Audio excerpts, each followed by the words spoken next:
Hello friends, welcome you all. आज हम vision IAS के 7 सितंबर वाले डेली करंट अफेयर्स डिस्कस करेंगे। डिस्कस करने से पहले जैसा कि आपको पता है हम लोग मैप सीरीज डिस्कस करते हैं और आज के मैप सीरीज में हम लोग पॉलिटिकल मैप जो इंडिया का है उसे कंटिन्यू करेंगे। और लेट्स स्टार्ट। सबसे पहले हम पॉलिटिकल मैप को विजिट करेंगे और आप देख सकते हो यही मैप हम लोग बार बार स्टडी कर रहे हैं और अब तक हम लोगों ने सारे स्टेट्स और उसके जो बॉर्डरिंग नेशन है उसे कवर कर लिया है। और आज कुछ इंपॉर्टेंट सिटीज के बारे में देखेंगे क्योंकि आपका इस प्रकार से अलाइनमेंट वाला क्वेश्चन जरूर पूछा जाता है। सबसे पहले हम लोग ये बात कर लेते हैं कि इंडिया से जो आपका ट्रॉपिक ऑफ कैंसर है ना, जो कि आपका 23 एंड हाफ डिग्री का होता है। आपको ही पता है 23 and half degree north latitude में जो ट्रॉपिक ऑफ कैंसर है वो आपका पास करता है इंडिया से। और वो कौन कौन से राज्य से पास करते हैं उसे डिस्कस करेंगे, ठीक है। तो आप यहाँ पर देख लो, ये है आपका tropic of cancer 23 and half degree. हम आपका इसे मैप कर रहे हैं। तो ये आपका सबसे पहले देख लो गुजरात से पास हो रहा है, फिर आपका राजस्थान से पास हो रहा है, फिर मध्य प्रदेश, फिर छत्तीसगढ़, फिर झारखंड, फिर आपका वेस्ट बंगाल, फिर आपका त्रिपुरा एंड फिर आपका मिजोरम, ठीक है। तो कितने स्टेट हो गए जिसे आपका ट्रॉपिक ऑफ कैंसर पास कर रहा है?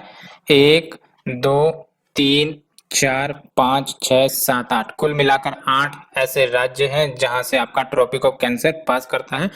और इसे देखने के बाद अब आपको कहीं ना कहीं कुछ इंपॉर्टेंट कैपिटल्स या फिर सिटीज के बारे में पता होना चाहिए जो ट्रॉपिक ऑफ कैंसर के आसपास आते हैं। तो यहाँ पर आप देख लो, यहाँ पर वैसे मैप नहीं दी गई है लेकिन यहाँ पर आपको देखने को मिलेगा, आराम से आपको पता चल जाएगा कि कौन कौन से सिटीज ट्रॉपिक ऑफ कैंसर के आसपास मिलती है, ठीक है। तो यहाँ पर आप देख लो, गुजरात का गांधीनगर आपका ट्रॉपिक ऑफ कैंसर के काफी नजदीक है ना। मध्य प्रदेश का जो कैपिटल है भोपाल वो भी काफी नजदीक है। झारखंड का रांची वो भी काफी नजदीक है। वेस्ट बंगाल का कैपिटल थोड़ा सा as compared to these cities ये दूर है, ठीक है। ये याद रखना, as compared to these cities Kolkata का जो कैपिटल मतलब वेस्ट बंगाल का जो कैपिटल है वो सर्टेन फार्दर है। उसके बाद आप देख लो त्रिपुरा का जो अगरतला है वो भी आपका काफी नजदीक है। उसके बाद जो मिजोरम का कैपिटल है एजोल ये भी आपका काफी नजदीक है ना। तो ये आपको याद रखने हैं इस सिटी के जो लोकेशन है जो कि काफी ज्यादा नजदीक है ट्रॉपिक ऑफ कैंसर के। और ये भी याद रखना है वेस्ट टू ईस्ट का अलाइनमेंट है ना। तो आपको गांधीनगर पहले मिल रहा है, फिर आपका भोपाल, उसके बाद आपका झारखंड का रांची, उसके बाद आपका कोलकाता, उसके बाद आपका जो अगरतला है एंड नेक्स्ट इज योर एजवल है ना। तो ये सब कैपिटल्स और इनके जो अलाइनमेंट है आप याद रख सकते हो क्योंकि ऐसे ही अलाइनमेंट वाली क्वेश्चंस आ सकती है वेस्ट टू ईस्ट अलाइन करने के लिए। उसके बाद आप यहाँ पर देखो कि जो आपका गांधीनगर है that is the capital of Gujarat, ये सबसे वेस्टर्न मोस्ट कैपिटल दिख रहा होगा है ना। इवन आपका जो राजस्थान का कैपिटल है जयपुर वो भी आपका ईस्ट में आता है ना, गांधीनगर के ईस्ट में है। दैट्स व्हाई आपका वेस्टर्न मोस्ट कैपिटल गुजरात का गांधीनगर में। और फिर अगर ईस्टर्न मोस्ट कैपिटल की बात करें तो देख लो आपका ईटानगर नहीं है, कौन है? कोहिमा है, ठीक है। कोहिमा आपका नागालैंड का कैपिटल है। उसके बाद अगर बात करें western most and eastern most extent की, तो वेस्टर्न मोस्ट एक्सटेंट में आपका अरुणाचल प्रदेश आ जाता है। ईस्टर्न मोस्ट एक्सटेंट में आप देख लो गुजरात आ रहा है, ठीक है। और अगर बात करें नदर मोस्ट एक्सटेंट की, तो नदर most extent of the state आपको हिमाचल प्रदेश मिलेगा क्योंकि जम्मू एंड कश्मीर एंड लद्दाख अब आपका यूटी हो गया है। और सदर्न मोस्ट की बात करें तो आपका ये तमिलनाडु मिलेगा, ठीक है। तो ये याद रखना है आपको, ईस्ट वेस्ट एक्सटेंट सबसे ज्यादा आपको गुजरात और अरुणाचल प्रदेश, और नॉर्थ साउथ में आपका हिमाचल प्रदेश एंड तमिलनाडु, ये स्टेट के रूप में बात कर रहे हैं। अगर यूटी आता तो फिर आपका लद्दाख आ जाता नॉर्थ में, है ना। तो इसे हमने डिस्कस किया। अब बात करते हैं कुछ इंपॉर्टेंट सिटीज की जो आपको सेम लॉन्गिट्यूड पर देखने को मिलेंगे, है ना, क्योंकि यहां से भी क्वेश्चन आ सकते हैं। तो आप देख लो शिमला, यहां से शुरू करते हैं, लेह से स्ट्रेट लाइन खींच रहे हैं और उसके बाद आप देखो कहाँ कहाँ ये टच कर रहा है, ठीक है। ठीक है, ये हमने लाइन खींचा, आप देख लो लेह ये आपका लद्दाख का कैपिटल है। उसके बाद आपका शिमला, ठीक है, हिमाचल प्रदेश का कैपिटल। उसके बाद देख लो दिल्ली भी आपका सेम स्ट्रेट लाइन पर आसपास लाई कर रही है। उसके बाद आप देख लो भोपाल मध्य प्रदेश का कैपिटल। उसके बाद देख लो Hyderabad, but Hyderabad little east में आ जाता है ना। और फिर आपका बेंगलुरु देख लो उसी पर ओवरलैप कर रहा है एंड अल्टीमेटली तिरुवनंतपुरम, ठीक है। तो ये इस प्रकार से भी आप याद रख सकते हो, लेह हो गया आपका, शिमला हो गया आपका, दिल्ली एंड भोपाल एंड आपका बेंगलुरु एंड आपका तिरुवनंतपुरम मोर और लेस आपका स्ट्रेट लाइन में लाई करता है, ठीक है। और इधर तो हमने देखा ही है ना, गांधीनगर, भोपाल, रांची और आपका अगरतला, एजुअल, ये भी मोर और लेस सेम स्ट्रेट लाइन में लाई करते हैं। ठीक है, तो ये दो बातें हमने डिस्कस की। और कुछ इंपॉर्टेंट अब डाटा एंड फिगर्स वाले क्वेश्चंस के रूप में जो आ सकते हैं उसके बारे में जानते हैं। और वैसे तो ये डाटा मैंने कलेक्ट किया है, और अगर आपको इस डाटा में कोई फ्लक्चुएशंस आती हैं तो आप कमेंट के माध्यम से उसे रेक्टिफाई कर सकते हो, जैसा कि आप करते हो तो आप उस तरीके से भी कर सकते हो। तो सबसे पहले हम बात करते हैं एरिया के टर्म्स में। ठीक है, तो एरिया के टर्म्स में अगर बात करें तो top 5 states in terms of area, तो देख लो सबसे पहला आपका आएगा राजस्थान, है ना। तो सबसे बड़ा इन टर्म्स ऑफ एरिया वो आपका आएगा राजस्थान। ठीक है, Rajasthan in terms of area सबसे बड़ा है। उसके बाद आपका आता है मध्य प्रदेश। ठीक है, उसके बाद आता है महाराष्ट्र। उसके बाद आपका आता है यूपी। उसके बाद आपका गुजरात। ठीक है, तो आपको याद रखने हैं top 5 state in terms of area. Rajasthan पहले नंबर पर, मध्य प्रदेश दूसरे नंबर पर, महाराष्ट्र तीसरे नंबर पर, यूपी चौथे नंबर पर, गुजरात पांचवें नंबर पर। और अगर हम बात करें आपका top 3 state in terms of population, तो यूपी आपका हाईएस्ट पॉपुलेशन होगा। उसके बाद आपका महाराष्ट्र, उसके बाद आपका बिहार। ठीक है, तो ये 3 स्टेट के नाम इन टर्म्स ऑफ पॉपुलेशन आप याद रख सकते हो। और फिर आपका जो नंबर ऑफ डिस्ट्रिक्ट्स है ना, तो number of districts in terms of decreasing order की बात करें तो सबसे ज्यादा डिस्ट्रिक्ट्स आपको भी पता होगा उत्तर प्रदेश में है, यूपी में, और उसके बाद आपका मध्य प्रदेश में आता है। ठीक है, तो ये दो याद रख सकते हैं वैसे। और पॉपुलेशन डेंसिटी के रिस्पेक्ट में बात करें, पॉपुलेशन डेंसिटी आपको भी पता है आपका, that is number of individuals per unit geographical area, ये होता है आपका पॉपुलेशन डेंसिटी, है ना। तो पॉपुलेशन डेंसिटी के रेस्पेक्ट में आपका बिहार नंबर 1 पर आता है। उसके बाद आपका वेस्ट बंगाल और उसके बाद आपका उत्तर प्रदेश। ठीक है, तो ये हमने कुछ इंपॉर्टेंट फैक्ट्स के बारे में जाना। और भारत में ऑन ओवरऑल आपका जो टोटल डिस्ट्रिक्ट है वो आपका 706 है। ठीक है, ये याद रखना है। और आपका जो उत्तर प्रदेश है वो आपका लार्जेस्ट नंबर ऑफ स्टेट के साथ बॉर्डर शेयर करता है ना। तो ये कुछ इंपॉर्टेंट फैक्ट एंड फिगर्स हमने डिस्कस किए। और अगर आपको इन फैक्ट एंड फिगर्स में कुछ डाउट लगता है, वैसे तो हमने पूरे तरीके से वेरीफाई कर लिया है, and if there is a doubt then you can definitely rectify it. ठीक है, तो ये हमने डिस्कस कर दिया। Let's move to the article. तो फर्स्ट आर्टिकल आपका, Supreme Court pulls up government for not filling vacancies in tribunals timely. अब देख लो सुप्रीम कोर्ट फिर से साफ साफ क्लियर कर दे रही है कि जो ट्रिब्यूनल्स का बेसिक ऑब्जेक्टिव क्रिएट किया गया था वो एक्चुअली में क्या, कि जल्द से जल्द मामलों का निपटारा हो सके। अब जब वैकेंसीज ही फिलअप नहीं हो रही है तो कहीं ना कहीं ये ट्रिब्यूनल्स की जो बेसिक फिलोसफी है वही तो आपका गड़बड़ हो रहा है। दैट्स वाई सुप्रीम कोर्ट ने फिर से गवर्नमेंट को बोला है कि भाई साहब टाइमली लेवल पर आपको वैकेंसीज फिलअप करनी पड़ेंगी। तो देख लो कोर्ट ने हाईलाइट किया the following issues in the working of tribunals in the country. क्या क्या इश्यूज है? पहली बात तो अपॉइंटमेंट रिलेटेड इश्यू, यानी कि जो अपॉइंटमेंट्स इन द ट्रिब्यूनल्स वो पेंडिंग रह रही हैं for over a year and half, and cases क्या हो रहे हैं आपको एडिजर्न हो रहे हैं बाय ईयर, है ना, क्योंकि पेंडिंग हो रहे हैं, जजेस की संख्या ही नहीं मिल पा रही तो केसेस कैसे डील होंगे। तो जो आपके केसेस वो आपका शिफ्ट हो जाता है ईयर बाय ईयर बेसिस पर। दूसरा है आपका अनकॉन्स्टिट्यूशनल लॉज।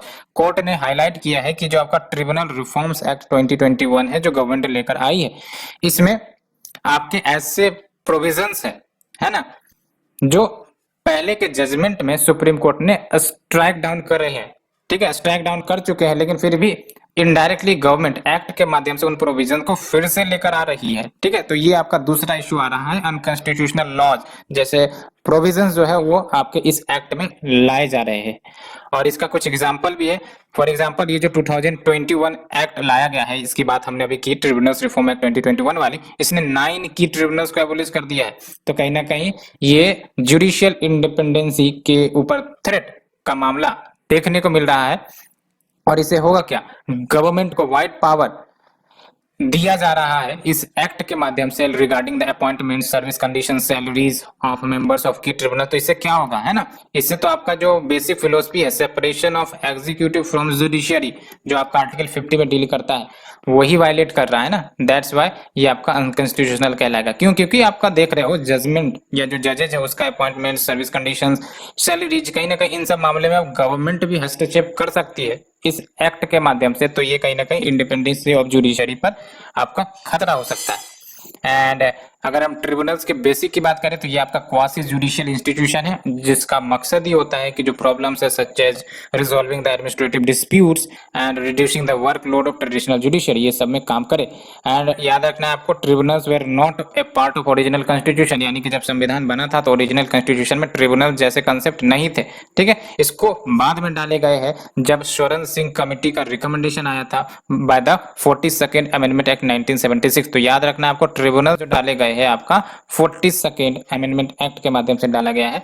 और इसके तहत आपका दो ट्रिब्यूनल्स की कैटेगरी करी गई है। आर्टिकल 323A जो आपका एडमिनिस्ट्रेटिव ट्रिब्यूनल्स के मैटर को डील करता है, and only parliament can establish this tribunal, ये एक्स्ट्रा इन्फॉर्मेशन आपको याद रखनी है। एंड आर्टिकल 323B जो आपका ट्रिब्यूनल फॉर अदर मैटर्स को डील करता है, ये आपका both state and parliament create कर सकता है, ठीक है। एंड ट्रिब्यूनल्स के पास पावर है कि वो सिविल कोर्ट के मैटर, जो भी उनकी शक्तियां होती है सिविल कोर्ट वाली, वो शक्तियां इन ट्रिब्यूनल्स के पास होती है in respect to some matters, ठीक है। एंड रिलेटेड न्यूज में देख लो आप, Supreme Court asked the government कि वो कंस्टिट्यूट करे जीएसटी अपीलेट ट्रिब्यूनल को, जो अभी भी कंस्टिट्यूट नहीं करी गई है even 4 years after the central GST law जो पास किया गया था 2016 में। और इसका जो सेक्शन 109 है उसके तहत आपका जीएसटी अपीलेट ट्रिब्यूनल क्रिएट करने की बात कही गई थी, लेकिन ये भी पेंडिंग है, ठीक है।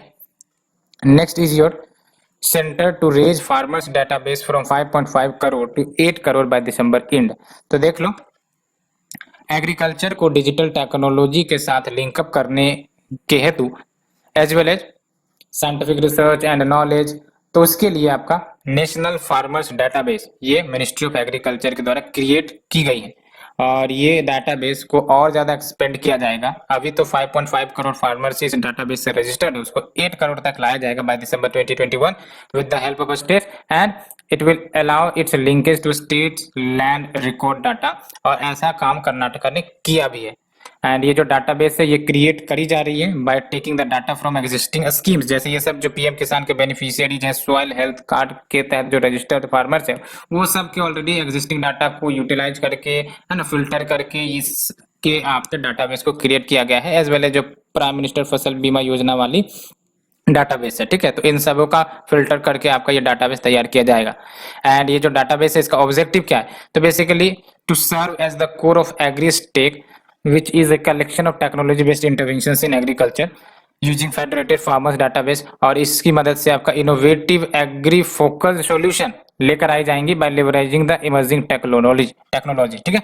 और इसमें फॉर एग्जांपल आपका sensors, artificial intelligence, robotics, external sources like weather information, ये सब की सुविधाएं का इस्तेमाल यूज हो सकता है। क्या अन्य स्टेप लिए गए हैं टुवर्ड द डिजिटल एग्रीकल्चर, है ना। तो देख लो, we have the India digital ecosystem agriculture यानी कि IDEA, और ये आपका नेशनल डिजिटल एग्रीकल्चर इकोसिस्टम है। और इसकी मदद से इफिशिएंसी इन एग्रीकल्चर वो बढ़ाई जाएंगी, प्रोडक्टिविटी बढ़ाई जाएंगी। इसमें आपका national mission on digital agriculture भी आ जाता है, ठीक है, जो कि आपका multi stakeholder IDA advisory council है, जो NDMA that is national mission on digital agriculture को गाइड करता है। अलोंग विथ सबसे इंपॉर्टेंट बात है, यूनिक फार्मर ID प्रोवाइड करता है आपका एवरी फार्मर को, ठीक है। तो इसमें आपका जो national mission on digital agriculture है, ठीक है, ये आपका multi stock holder IDEA advisory council है। और सबसे इंपॉर्टेंट बात यह है कि unique farmer ID every farmer को दिया जाता है। National e governance plan agriculture sector में, and we have the unified farmer service platform. तो ये सब कुछ जो स्टेप्स गवर्नमेंट के द्वारा लिए जा रहे हैं to engage to indulge into the digital agriculture, वो हमने अभी देखा, ठीक है। रिलेटेड न्यूज में आप देख लो 2019-20 periodic labour force survey statistics, जिन्होंने up to first 3 month of कोविड-19 क्राइसिस को मैप किया टिल जून 2020। इसमें ये साफ साफ ट्रेंड दिखा है कि आपका रिवर्सल हुआ है ना। तो देख सकते हो सोन ट्रेंड रिवर्सल, क्या कि जो turn around in declining female participation in agriculture from 18.6% in India 2018-19, ये आप देख सकते हो आपका 22.8% है, ठीक है। यानी कि तो कहीं ना कहीं इसमें ये साफ साफ बोला जा रहा है कि जो फीमेल पार्टिसिपेशन जो पहले घट रहे थे, है ना, देख सकते हो 2018-19 में फीमेल पार्टिसिपेशन 18.6% था, अब जाके 2019-20 में आपका 22.8% वो रहा था, ठीक है, which is almost equal to the 2011-12 level जो आपका 22.5 था, ठीक है। तो ये आपका पॉजिटिव न्यूज है डेफिनेटली। जो आपका फीमेल पार्टिसिपेशन है इन एग्रीकल्चर सेक्टर वो आपका 2018 के कंपैरिजन में 2019 में बढ़े हैं, ठीक है। और आप देख सकते हो ये आपके बेनिफिट होंगे, इंक्रीजिंग द यील्ड, है ना, targeted legislation, giving the power of information, ये सब आपके बेनिफिट होंगे इस स्कीम के जो हमने डिस्कवर किया, ठीक है। And allow sharing of information, improved land management, improving the fish farming, है ना, इम्प्रूविंग द सप्लाई चेन्स, ये सब कुछ है। So let's move to the next article.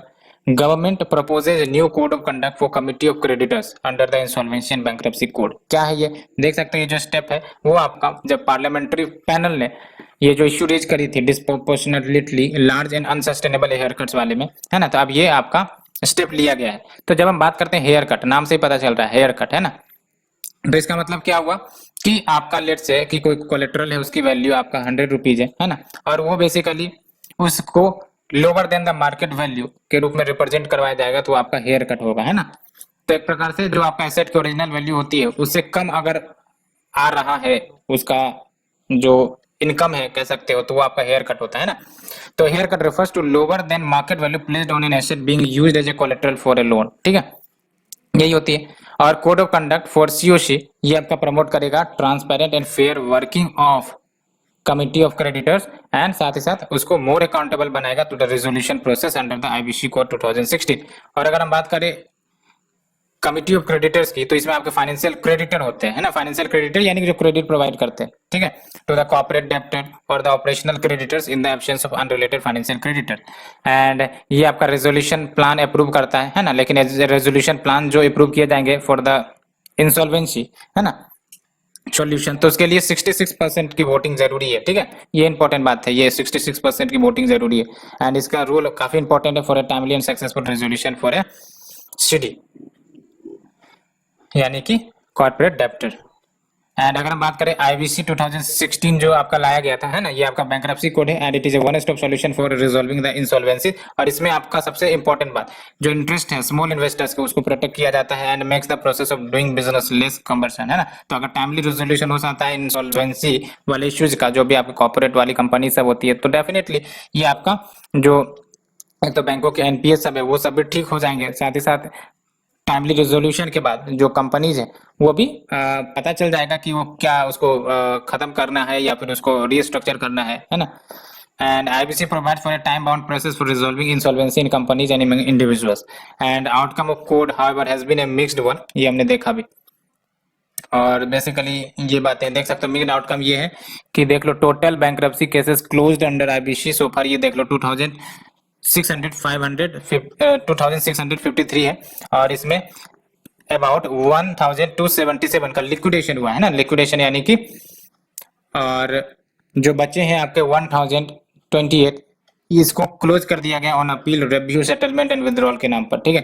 And 348 में आपका रेजोल्यूशन को अप्रूव कर दिया गया, लिक्विडेशन यानी कि कंपनी को एक प्रकार से लिक्विडेट कर देना, है ना, क्लियर कर देना। एंड ये बातें हैं। So let's move to the next article, Tamil Nadu to set up India first dugong conservation reserve, काफी इंपॉर्टेंट है ना। तो हाल ही में तमिल गवर्नमेंट ने अनाउंस किया है India first conservation reserve for dugong in Palk Bay, ये है आपका पार्क वे, ठीक है। और वाई, बिकॉज इनको habitat loss, entanglement in fishing nets यानी कि फिशिंग नेट में फंस जाना, hunting for meat and wild, इन सब के इश्यूज के कारण उनको खतरा है। और अगर हम डुगोंग की बात करें तो इनको सी कॉज कहते हैं। और सबसे इंपॉर्टेंट बात, very very important, only herbivore marine mammal है ये and only member of the family Dugongidae and making it one of the 4 surviving species in order Sirenia. Other कौन कौन से हैं तो देख लो, त्रिचेद्रे और द मैंटी फैमिली, ठीक है।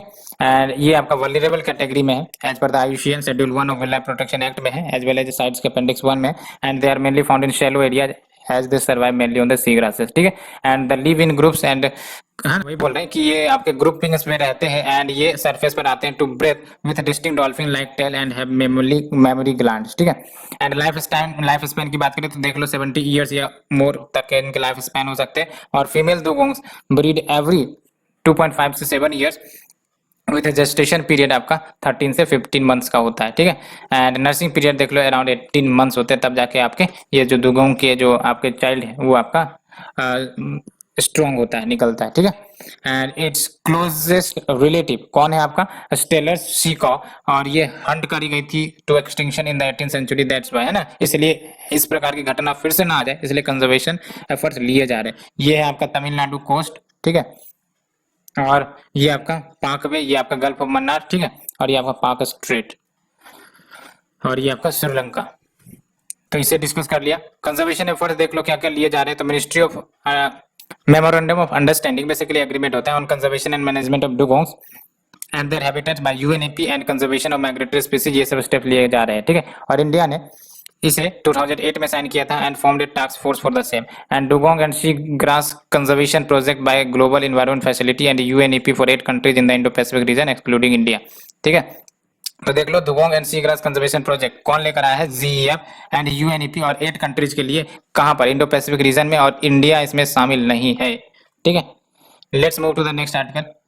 Ministry of Fisheries, Animal Husbandry and Dairying convenes meeting to highlight the special livestock sector package। तो देख लो in the meeting convened after a gap of 5 years, जो स्पेशल लाइवस्टॉक सेक्टर पैकेज है ये highlight करी गई थी, और इसे अभी रिसेंटली अनाउंस किया गया किसके द्वारा, गवर्नमेंट ऑफ इंडिया के द्वारा, with an outlay of 9,800 crore leveraging the total investment of 54,618 crore for the next 5 year, ठीक है। एंड ऑल्सो जो बेसिक एनिमल हस्बेंड्री स्टैटिस्टिक्स 2020 है ये रिलीज किया गया, which contains the tabulated data sets giving the production estimate for major livestock products like milk, eggs, meat and wool।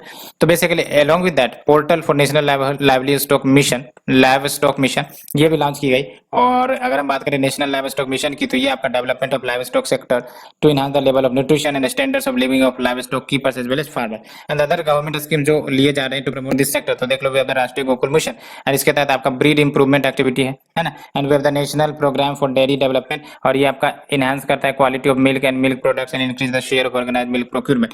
And we have the dairy processing and infrastructure development fund under the national bank for agriculture and rural development, जो आपका नाबार्ड के अंतर्गत आता है ना, और आपका ये सब्सिडाइज लोन देता है कैपिटल स्टेट्स मिल्क कोऑपरेटिव्स को, ठीक है। And we have the national animal disease control programme, और इसके तहत फूट एंड माउथ डिजीज को कंट्रोल किए जाते हैं, ठीक है, by 2025 with vaccination and its eradication by 2030। तो ये याद रखना है आपका, फूट एंड माउथ डिजीज जो है आपका नेशनल एनिमल डिजीज कंट्रोल के तहत आपका ये इनिशिएटिव चलाया जा रहा है। इसके तहत ब्रुसेलिस से आपको कर्व किया जाएगा from the cattle by 2025 and vaccination and its eradication कब तक, बाय 2030। क्या की स्टैटिक्स है लाइवस्टॉक सेक्टर को लेकर, तो देख लो the gross value added in financial year 2019 to 2020 ये आपका 28% ऑफ द एग्रीकल्चर सेक्टर है and 5% of the total gross value added. And ये जो सेक्टर है इसमें आपका 7% ग्रोथ देखने को मिला है फाइनेंशियल ईयर 2019-20 में as compared to the financial year 2018-19 में, है ना। तो लाइवस्टॉक सेक्टर में आपका 7% का ग्रोथ 2019-20 में as compared to 2018-19। Next is your river Bhogdoi, ठीक है। तो देख लो कोल माइनिंग नागालैंड में होने के कारण as well as encroachment and waste discharge from the tea estate, जो इंटरस्टेट रिवर भोगदोई वो कहीं ना कहीं आपका अब काफी ज्यादा पॉल्यूट हो रही है, यानी कि इनकी हेल्थ काफी ज्यादा डिटेरियोरेट हो रहे हैं, leading to dying of slow death. और अगर हम बात करें रिवर भोगदोई की, तो ये आपका साउथ सब ट्रिब्यूटरी ब्रह्मपुत्रा की, याद रखना है आपका भोगदोई आपका ट्रिब्यूटरी ब्रह्मपुत्रा की, originate from Mokokchung in north hills of Nagaland and flow करती है through Jorhat before joining the Dhansiri river, ठीक है, ये याद रखना है। और धनसिरी रिवर आपको भी पता होगा कि ट्रिब्यूटरी है ब्रह्मपुत्रा की, and river Bhogdoi is the most polluted river of Assam. And other tributaries of Brahmaputra की बात करें तो ये देख लो लोहित, दिबांग, दिहांग, मानस, है ना, धनसिरी भी है, और धनसिरी का आपका ट्रिब्यूटरी हो जाता है ये रिवर भोगदोई, और फिर आपका अल्टीमेटली ज्वाइन करता है ये ब्रह्मपुत्रा से। Next is your seaweed farming. तो देख लो रिसेंटली लक्षद्वीप एडमिनिस्ट्रेशन ने सीवीड फार्मिंग को अनाउंस कर दिया है 9 इनहेबिटेड आइलैंड में। सीवीड की बात करें तो ये कॉमन नेम है फॉर कॉन्टलेस मेराइन प्लांट्स, याद रखना seaweed is your countless marine plants and algae जो ग्रो करती है, याद रखना shallow water of oceans, rivers में भी ये ग्रो कर सकती है, लेक्स में भी, अदर वाटर बॉडीज में भी, है ना। तो ऐसा नहीं है कि आपका सिर्फ ओशन वाटर्स में ही मिलेंगे, है ना, rivers, lakes, other water bodies में मिल जाएंगे। और ये आपका डिफरेंट फॉर्म्स में मिल जाते हैं, जैसे brown seaweed, red seaweed, green seaweed. And ये आपको वाइटल इकोसिस्टम सर्विसेज प्रोवाइड करते हैं। पहली बात तो एक्सीलेंट न्यूट्रिएंट एक्सक्रवर्स हैं, हाई पोटेंशियल होते हैं, इनके basic utility like food and industrial uses. और एग्जांपल के तौर पर फार्मास्यूटिकल्स के लिए यूज हो सकते हैं, cosmetics and nutritionals as well. और इंडिया का प्लान है कि वो 11.5 lakh ton of seaweed produce करे by 2025 under the PM Matsya Sampada योजना।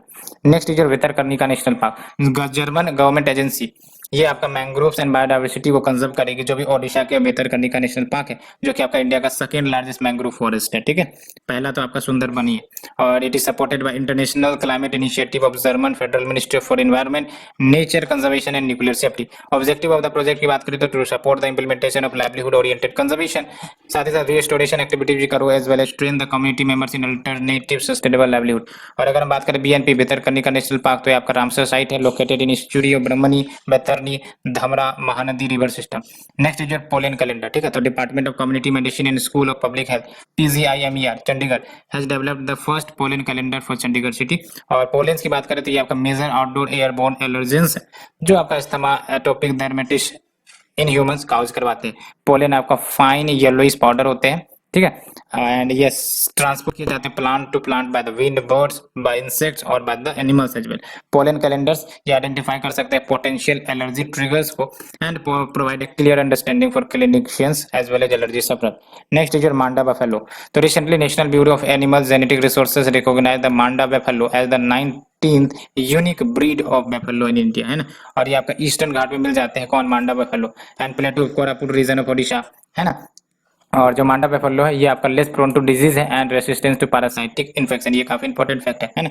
Less prone to disease and resistance to parasitic infection, and they are used by people in Koraput, Malkangiri and Navarangpur district for ploughing, and new recognition will further help in conservation and development of Manda buffalo for higher productivity from center and state government. Next is your device to carry out biological experiment in space. तो देख लो Indian institute of science and Indian space research organisation, इन्होंने develop किया है modular self contained device को to cultivate micro organism, जो enable कर सकते हैं साइंटिस्ट को to carry out biological experiment in space. And ये लेड एंड फोटोडाइड सेंसर का इस्तेमाल करता है to track the bacterial growth and adapted for studying other organism such as worms and for non biological experiment. और valuable information भी देगा for human space mission such as Gaganyaan. Next is hycean planets. देख लो researcher के अनुसार extra terrestrial life could thrive on major hycean exoplanets, है ना। तो हाइशियन प्लैनेट्स ये आपके 2.6 टाइम्स तक बिगर हो सकते हैं अर्थ से with large ocean and hydrogen rich atmosphere, and hycean planets aren't rocky like Earth and they appears to be incredibly abundant throughout the Milky Way galaxy. Next is your location based news. तो Greece, तो देख लो आप Greece आपका Mediterranean सी के along मिल जाएगा। ठीक है, तो ये आपका ग्रीस है अल्टीमेटली। और इनके जो बॉर्डरिंग नेशन है देख लो, अल्बेनिया, मैकेडोनिया, बल्गेरिया, तुर्की, है ना, ये सब बॉर्डर करते हैं। ग्रीस का ये क्रीट आइलैंड। ठीक है, और यहाँ पर इंटेंस हीट वेव आया है in the southern Europe and will fire across the region including the Greece. It has decided to form a climate crisis ministry बनाने का प्लान है ना। तो इस सजेस्ट कर सकते हो there should be a climate crisis ministry जो डील करेगा, है ना, क्लाइमेट रिलेटेड मैटर्स को इन इंडिया, है ना, ऐसा भी रिकमेंडेशन हो सकता है। एंड लोकेशन की बात करें तो ग्रीस का कैपिटल एथेंस है, और ये आपका southern most part of Balkan peninsula, ये आपका टोटल बाल्कन पेनिनसुला है। ठीक है, क्योंकि 1 2 3 सराउंडेड बाय 3 वाटर बॉडीज, तो ये आपका बाल्कन पेनिनसुला का सदर्न पोर्शन में आपको मिल जाता है। और over 1400 island and land boundaries with Albania, Macedonia, Bulgaria and Turkey. Major water bodies देख लो, Aegean sea, Ionian sea of Crete, Libyan sea, Mediterranean sea are the main water bodies sharing maritime borders with Cyprus, Egypt, Italy and Libya. ठीक है, और अगर हम बात करें Singapore की, तो देख लो सिंगापुर आपका यहाँ पर हमने डिस्कस भी किया था, है ना, बहुत ही छोटा सा देश है। ठीक है, और सिंगापुर ने स्टार्ट कर दिया trials of using robot to patrol the public areas and helping in ensuring the social distancing in parks and garden. Location देख लो, सिंगापुर का कैपिटल सिंगापुर है, नाम भी सिंगापुर है। अ स्मॉल आइलैंड नेशन है located at the coast of southern tip of Malaya peninsula, है ना, ऊपर आपको मलाया पेनिनसुला होगा, है ना, नीचे आपका सिंगापुर है। मेजर वाटर बॉडीज देख लो, lying just 1 degree above the equator, ये इंपॉर्टेंट है, lying just 1 degree above the equator. Strait of Johor, strait of Singapore, ये मेन वाटर बॉडीज है यहाँ पर। एंड इसके जो मेरीटाइम बॉर्डर है इनका टच करता है साउथ चाइना सी से इधर ईस्ट की तरफ। ठीक है, एंड स्ट्रेट ऑफ मलक्का इधर देख सकते हो आपका वेस्ट की तरफ, and Riau island in the south. ठीक है, तो आप देख लो एरर टाइपिंग ऑन 2 सितंबर 2021 in the Times Higher Education ranking the target for GER यानी ग्रोस एनरोलमेंट रेशियो 50% वो आपका 2030 दे दिया गया था, लेकिन वो 2035 का टारगेट था ना, gross enrolment ratio in higher education, ये बात है। सो ये फ्रेंड्स हमने आज के डिस्कशन कवर किया, होप आपको पसंद आई होगी। अगर पसंद आ रही है तो प्लीज लाइक से सब्सक्राइब जरूर करें। Thank you friends, thank you very much.